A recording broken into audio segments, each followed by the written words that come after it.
Hello everyone, welcome to our Let's Play series of Pillars of Eternity, The White March. This is Colonel RPG as usual, and I'm very happy that you chose to join me today as we finish up this praying session. Well, we're not yet done with the gods, but we have to finish over here with Rimergand, or however you pronounce that one. Once more you approach the shrine and the constellation of the Beast of Winter. This time the cold emanating from the shrine is unmistakable. A thin frost is formed upon the edges of the stone. And as we pray, we kneel before the shrine and prepare to recite the ritual words. Rimergand, whatever his name is, he is the god of frost, entropy, natural disasters, and a bunch of other stuff like that. Let's see, so... survival? No. All things can be reforged. There's life? No. Life every... I don't know. Maybe this one? I think we haven't gone for that one. Josh Sawyer? No, that's a different god. That's... is that entropy right there? Because he's the god of entropy? I don't know. There's nothing here. Let's go with that one. All life ends in stillness. You feel a sudden gust of cold air as if the shrine were bursting into wintry life. The frigid wind cuts through you like a sharpened knife, and darkness encroaches upon the edges of your sight. You kneel and close your eyes, and as you pray, the blackness fades to white, and a howling wind fills your ears. The vision that slowly resolves itself is of a broad, frozen plain. You see a procession of elves in the distance, periodically fading into and emerging from the whiteness. They trudge over snow banks, their heads down against the driving winds. As they trek past you, one man bundled in furs turns his head. You headed for Noonfrost and the Frost-hewn breach too? Before you can answer, his slumbered head.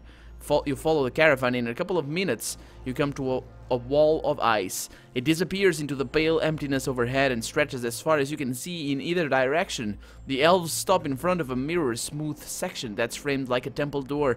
It seems somehow thinner than the rest of the wall. You can see what's on the other side, but the debilitating cold emanates from within.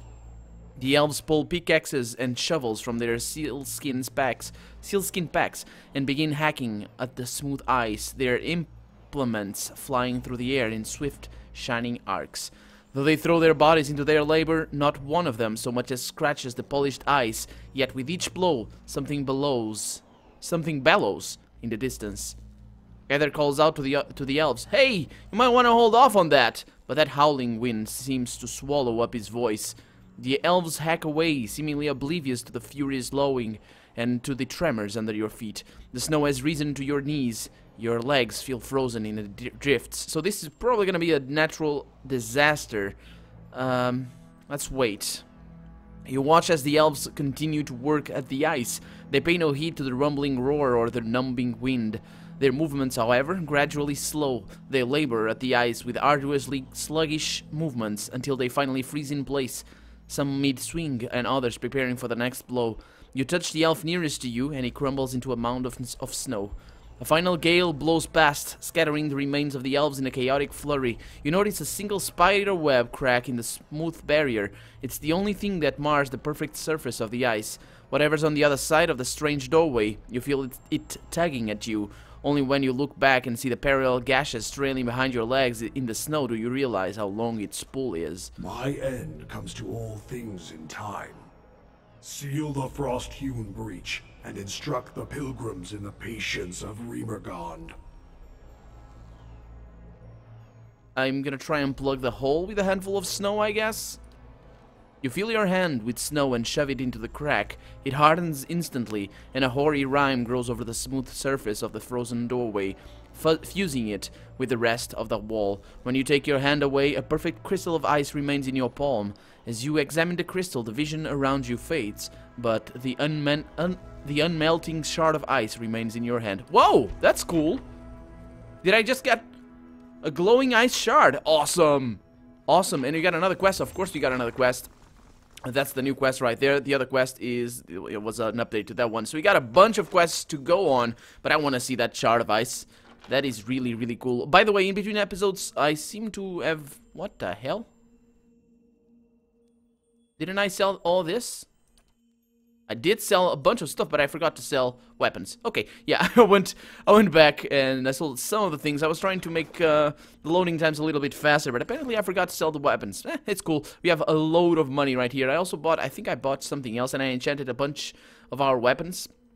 I'm not sure. I am probably gonna, this storm color, you might remember it.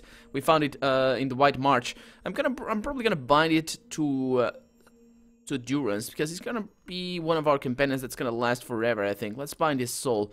This weapon can be bound to characters of the following, so he's oh, so it doesn't work on him. Okay, well in that case, forget that. Forget that. Anyway, let's look at the shard. I want to look at the shard. So, quest items. Shard. Ooh, look at it. How pretty. Rimmergand gave you this jagged ice crystal when you prayed to him at the Ter Evron. It's supposed to control the frost-hewn breach in Noonfrost. The shard glows with cold blue light. It hasn't melted at all since you received it. Yeah, it's magical. It is magical. So, that is that. That's all the gods right there. We have prayed to everyone. We have quests to do. Let's look at Rimgrand's quest. So, basically what I need to do, the frost-hewn breach appeared to be part of a temple called Noonfrost. If I can find Rimgarden's place of worship in Twin Elms, I may also find the meaning behind the vision. The locals must know something about the place. Okay, so I will start by that one. But there's stuff in here. I think, well, we need to explore this place again. I'm not sure if we need to explore, what's it called? Heartsong, the beginning location. But we haven't really explored Twin Elms right now, or Elms Reach rather. Twin Elms is the big city. This location that we're in right now is Elms Reach. So apparently selling my items didn't really improve the loading times. They're only gonna get worse. Let's talk over here with Sita or Shida. How do you fare, old one? I have questions. What do you wish to know until we meet again? Bye-bye. Nothing. You don't tell me anything. That's fine. That is okay. So I need to ask people around here. This water is crystalline and freshing and sweet and all that sort of nice stuff. Let's improve our speed a little bit. Make sure we don't spend too much time around here, because there is stuff to find. There's a wolf companion here because there are people around here. Are you sure of what you claim? I hope that the sacrifices would have waned. Something. Oh, yeah. With the frontiers again open, I assure you will need much war paint in the coming season. There's a warrior. There's also all sorts of pretty stuff around here. Oh. Hi. So, supplicants, tribesmen, tribeswoman, let's take that. And to this, we find a way. Oh, no. Oh, it's a cave. I thought we were going to, what's the name of the other location? It's a cave. So maybe this is where I want to go, or somewhere I want to go anyway. I don't know. Well, we have 4 quests right now, or 3 quests? How many quests for the gods do we have? Yeah, it was never going to be that easy. How many quests? So we got this one. We got the old queen and the new king. This is for Gallowayne. We got for Barath, that's right, and we have this one as well for Hyleia. And of course we have this and a bunch of other stuff down here. What's this for? A Dewon Scout has come to Twin Elms to find her help. Okay, yeah, that's another thing. I don't remember that one. Somebody, they're trying to kill people and just, yeah, we're gonna see. The Ethel Knoll welcomes your presence, supplicant. The Ethic Knoll, welcome. So it's a single thing. What is this Ethel Knoll? A dwarven man stands motionless near the roaring fire that light the cavern. Your sacrifice feeds the land, supplicants. Come forth. A gust of smoke curls around him, licking the charred flesh that bulges on his forearms. Estromor, your kin doesn't come here to share with the tribes. What do you want? Well, how do you know I don't come here to share with the tribes? That's racist. What is this place? Blood Sands. As I said, Estromorum rarely visit our halls. The Glanfathans call this place the Blood Sands. We call it home. The Ethic Knoll have tended the land from... Oh, Ethic Knoll? Nah. They have tended the land from within this cave since before the arrival of the tribes to Twin Helms. So, tell me about... What? Yeah, tell me about them. Be warned, Estromor. We bleed life to nurture it. Our sacrifice may strike you as savage, but the health of these lands depends on them, and it's unseemly for guests to insult their hosts. Tell me about the Ethic Knoll. Our order has thrived for generations. Before we came to Twin Elms, our rights fed the lands of the Eastern Mountains. Now we share blood for air. We share or shed? Apparently they share blood for Air Glanfath. To everything that must end, our sacrifices bring a new beginning. We sustain what's to come. Tell me about the sacrifices. Everything must die to return anew, Estromor. Through the sacrificial rites, we offer supplicants the honor of giving their most precious gift back to their brethren, back to the land. The blood gives us strength. Even the Glanfathans have come to depend on the blood paint. They brim with power before battle, all thanks to the sacrifices of their kin. Remember, Estromor, you're a guest in these halls. Respect our ways, and we'll tolerate your presence among us. Well, sure, kill yourselves all you like. Don't give a damn. Essence taken by force may sustain 1, but essence given freely empowers many. Okay, got a keeper over here. Got another keeper, supplicants, and talon. Is that your name? Or is that your status?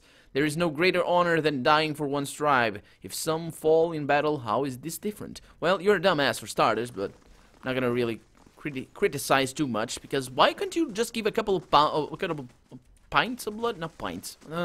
Liters, I guess. A couple of liters of blood, and 2 will give a little bit of blood. You don't need to die to give blood. It's just, yeah. Anyway, these guys are idiots, so who cares? Well, I don't know if it is effective. I probably imagine it isn't, because I've been covering myself with all sorts of blood all through this little adventure, and it doesn't help me any little bit. Any little bit. These holes are not for the weak of spirit. You mean the weak of gut, I guess. Let's see if I can be strong of stealth. Okay. Let's go. There you go. Porridge. It wasn't porridge. It was something else. Stew? Was it stew? I didn't read. Keeper Urda. I have no idea how to pronounce that thing. Vrda. Let's call it Vrda. It's a woman, I think. It's a dwarf woman. Estromor. Welcome to Blood Sands. It is rare that an Estromor sets foot in these caverns. What brings you here, I wonder? What do you do here? I sell and maintain certain goods for the preservation of our order, and I perform some of our ritual sacrifices. Something more? How do these sacrifices work?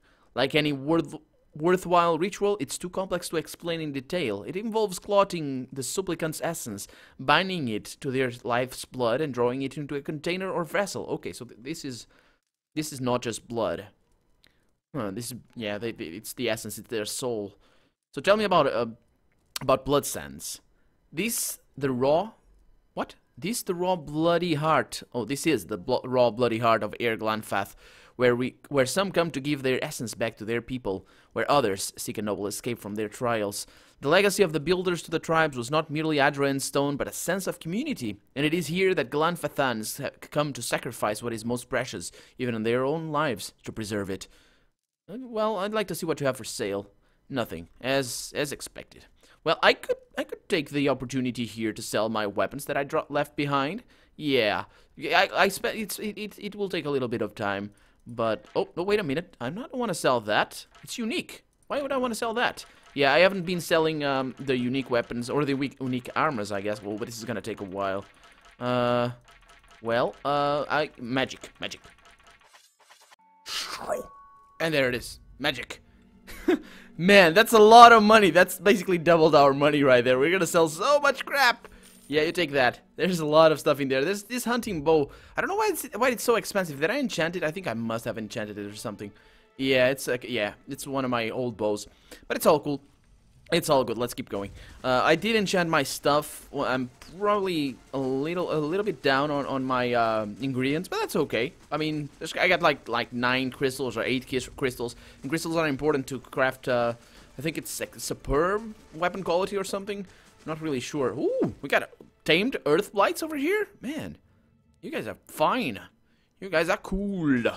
Yeah, but speaking about that blood ritual that they kind of they do. It's, well, if it works, it works. The bravest sons and daughters fall not by swords of Estromorum, but by the daggers of their brethren. Yeah, it's, I don't know. Anyway, but yeah, if it works, it works.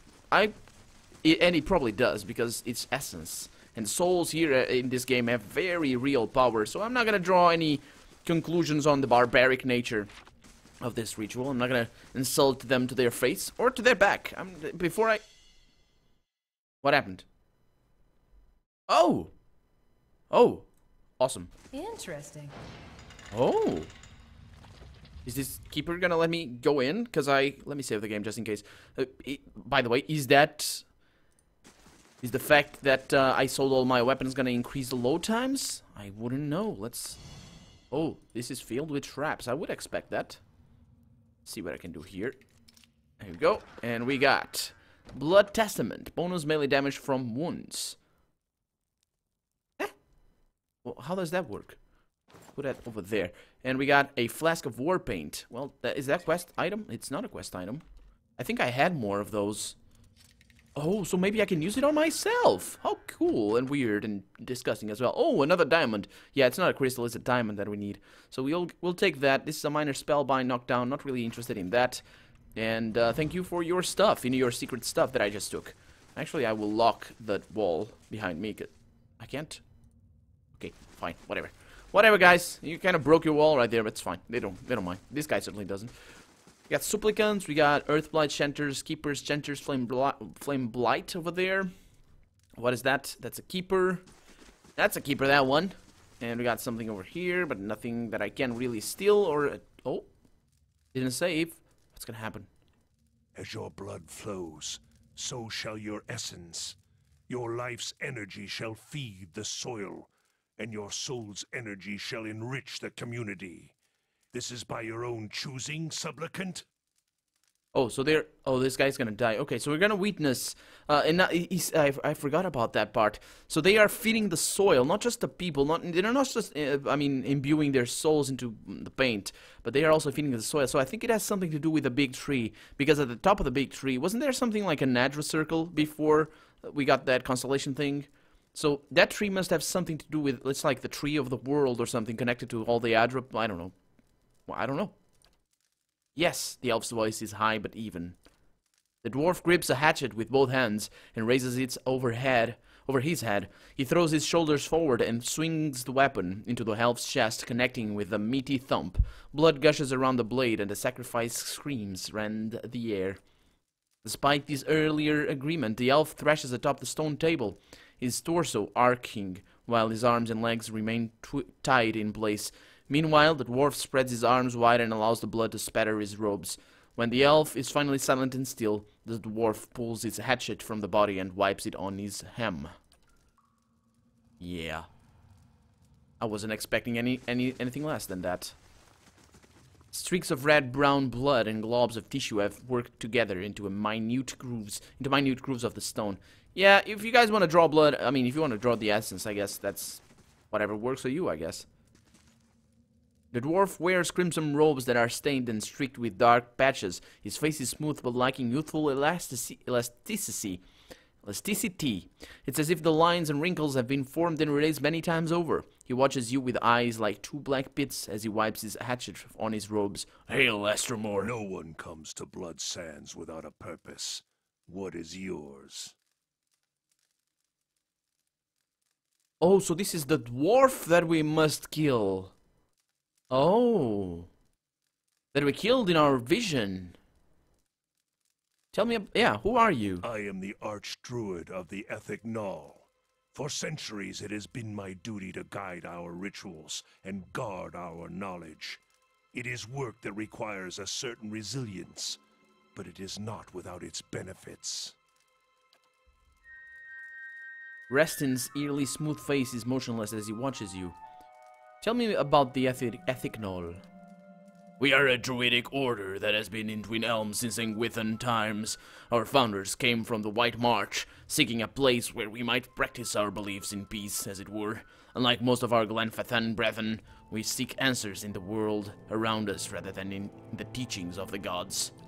We believe that all life is power and that this power can be siphoned and conducted. We are not, as some suggest, madmen and murderers. All of our rituals are conducted with willing participants and through methods that have been tested and refined over centuries. This allows us to create the war paint for which we are respected, if not loved. What's war paint? A special unguent binding raw essence to the wearer. It grants incredible advantages in combat and has made us indispensable to the tribes. Whatever they say about our practices, almost all of them have made use of our war paint at some time or another. Fascinating indeed how the most strident objections can be overcome by circumstance. Yeah, well, how are you different from the Ovates of the Golden Grove? A dry laugh rasps from his throat. Golden Grove, I remember when Eora came up with that name. Used to be as green as the rest of the forest, you know. We were more similar than they like to admit. We both believe in achieving power without the double-edged aid of the gods. But their fantasy is pure creation, something from nothing. They blind themselves to the fact that all life, from the mightiest dragon to the slimmest blade of grass, requires death. And the greatest ends requires the greatest sacrifice. I guess, if it's been worked and proven all through generations, I'm not gonna object just because of my predisposition to this sort of stuff. Yeah, an interesting thought. I'll have to ponder it further. A wise enough sentiment, I guess. Yeah, thank you. Yeah, I want to know more about your sacrifices. We merely believe that, in giving up something of value, the energy from that sacrifice can be diverted elsewhere. It is not so different from what folk practice all over the world. If you want to turn the soil, sail a ship, or move a cart, or must expend energy. But we've best known for our practices of Keith sacrifice. This is the most potent form of sacrifice because it releases the most energy. We distill the essence of an entire soul into raw power that can strengthen the body, fortify the soul, and extend the life. Okay. That's all I wanted to know. Barath believes it's time you paid your dues. I'm sorry to inform. Restin grunts. Then he can descend from his mighty pantheon and tell me himself. Actually, that's why I'm here. Since when do the gods send mortals to collect? You don't exactly look like the Pallid Knight. This is the trouble with deities. They meddle in a world that they don't even inhabit. I hope they promised you something better for your next life. I'm not gonna deign to answer that thing. Oh, I'm gonna have to attack everybody? I didn't save.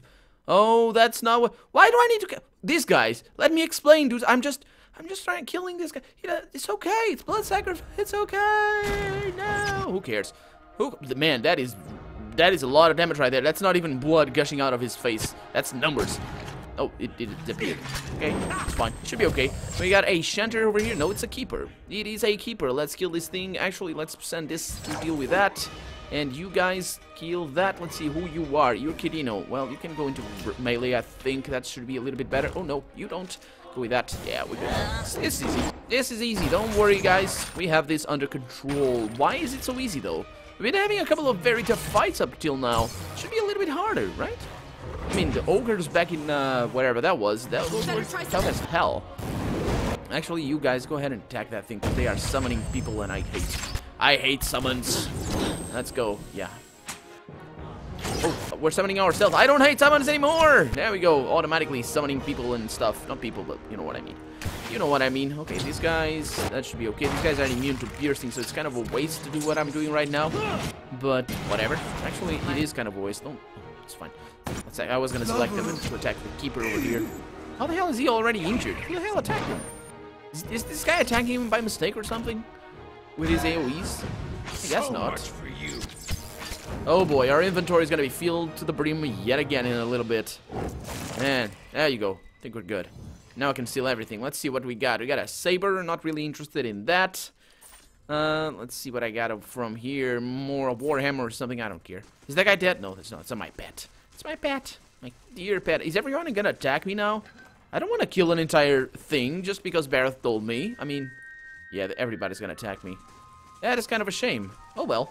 Their loss, I guess. We got, you know, let us binding or whatever that thing is. Binding missiles. So we got a Chanter and a Keeper. Yeah, these guys are all gonna chant their way into death. Into an early... Oh man, that was nice. I like that. I love this thing. Yeah, the thing with I think as a starting class, the what's he called? The Chanter, not the Chanter. The what is she? The Cypher. I think, yeah, Cypher. The Cypher as a starting character. If you're starting the game and you want to create your character and you go for a Cypher, that is, I don't think that's wise. It's just, it's too it's too tough to control. You need to spend a whole bunch of time controlling it at the beginning of the game. If you get to a point like this where you're just face rolling through everything, or if you narrow down a strategy that is gonna get you all through most of the combats, which is definitely a thing that you can do in this game, but I haven't because I talk and I'm not paying enough attention. We got a keeper transform into a bull. Is that a bull? Is that a werewolf? What the hell is a boar? It's a boar. Let's kill the boar. Oh man. What is this? Oh. But yeah, if you're playing as a Cypher from the beginning and it's your first time with the game, I don't advise that. I do not advise that. The Cypher is a cool character to have. I was enjoying it. Enjoying my time with the game, but it got to a point where you need to micromanage a whole lot at the beginning of the game. You need to micromanage a whole lot with the Cypher. So. Yeah, that's my experience anyway. I did when I first played the game. It was, of course, on release without the expansion, so I don't know. But I don't know if it's still the same. It probably is. It probably is. But yeah, the Cypher. I like the spells. I like the whatever that they cast. That's pretty cool, and their lore as well. It's pretty nice. But I like the character here, the grieving mother. Essence within to nurture flesh, and essence without to strengthen it. Sure, I guess. We got a forge. The heat emanating from this pool threatens to singe the flesh of your face. Don't go there then. That's bad. Yeah. Don't go there. I hate heat in general. Nothing I can do. Shut up. Yeah, there's nothing you can do. It's immune. But don't you have like shocking damage? I think I added to Kirino. Who said that though? It might have been somebody else. I think to Kirino's bow, I think I added 25% shocking damage. I think it was. No, corrosive damage. Corrosive damage. Yeah, I added shocking damage to her weapon. Oh, there's more of them over here. I want to loot that thing. Are we just killing everybody? We're just killing everybody, aren't we? Oh boy. Well, it's what it is. Again, I didn't say before. I just hope that they don't come to us and just like, you murder people. No, it's the God's will. And then, no, you're just a terrorist. No, I'm not. Whatever. I'm gonna go there. But yeah, it's in this case, it's very much God's will. You heard it, guys. You heard it. And well, I'm not gonna say that it's God. It's just a dude up in that. Well, they're probably gonna believe me more if I say that it was a dude in the top of that tree over there. And it's, oh, okay, that might not be God, but whatever. We understand. We understand. We did the same, probably. Well, these guys have been doing the same. Except it's not because of the god or whatever. Yeah, they really don't believe in gods. They don't do. Actually, it's not that they don't believe in them. It's very much like the Golden Grove. They just don't care for them. It's like, yeah, I don't agree with the notion of God. I think they exist, but they don't. They're never here. So why should they control us? That's basically what that guy said when he died. Before he died. Yeah. So they're never here. So they never come around. You never come around. You're a mean person. No traps here. Good. We've got an ingredient, which is nice. We got, what is this? I don't know. The blood of sacrifice waters the soil of Air Glanfathan. The names, Obsidian. Why do you make the name so hard? And Obsidian have just announced, that there's not going to be another expansion after the second part of the White March expansion. They're working, or they're going to work in the sequel to Pillars of Eternity. So that's good news. Just hope that they make it turn-based. Make it turn-based, Obsidian! Well, I understand that they didn't go for turn-based in this game. But, yeah. Is the new tournament going to be turn-based? I don't think it is. Oh, well, we're going to play it. Time of release of this video, I might be already playing it. But I don't know. We're gonna play that one for sure. I haven't watched the whole lot. I don't want to spoil the stuff for me. So that's I don't even know basic stuff about the game. Yeah, that's yeah. I backed it, but not really much beyond that. I've been receiving the emails though. Kickstarter does do a good job of letting you know about the stuff. Yeah. Torment, Tides of Numenera. But yeah, Pillars of Eternity 2, if it were to be turn-based, I would not complain at all. And by turn-based, I mean actual turn-based. I don't mean like phase-based like this thing is, where you just get timeouts and stuff like that. Basically, you can only attack every so often, and just like, you know, it's the real-timization of turn-based of the original. I mean, I guess this system is not originally made for turn-based. It's originally made for a computer game, unlike Dungeons and Dragons. Let's see what we got here. Essence Sticks, the Forge, Man, whatever. I know that one. Let's just steal everything. I guess that paints my actions here as a little bit dishonorable, the fact that I'm stealing everything. This is the exit. So let's kill everybody. Let's not let anybody survive. And actually not... No, this might be a dead end. But the money's good. I mean, I don't need it at all. Look at the amount of money that I have. Oh my god, almost 170,000 coppers. Yep. Much money. Much money. Let's kill that guy. Are we good? I was casting that nasty swarm of insects that I hate. This girl doesn't mind us, so that's perfect. This guy was the one that patrolling around this place, so I guess she's gonna be alone. Yeah, the fact that she doesn't attack us means that this was intended by the game. So I think that is gonna be it for this episode. We're just gonna kill this thing over here, and we're gonna go out and see what happens. But for now, I am Colonel RPG, and this has been Pillars of Eternity, The White March. I really hope you've enjoyed it, and if you did, go ahead and leave a comment, like the video, but above everything else, thank you so much for watching, and I hope I'll see you next episode. Bye-bye!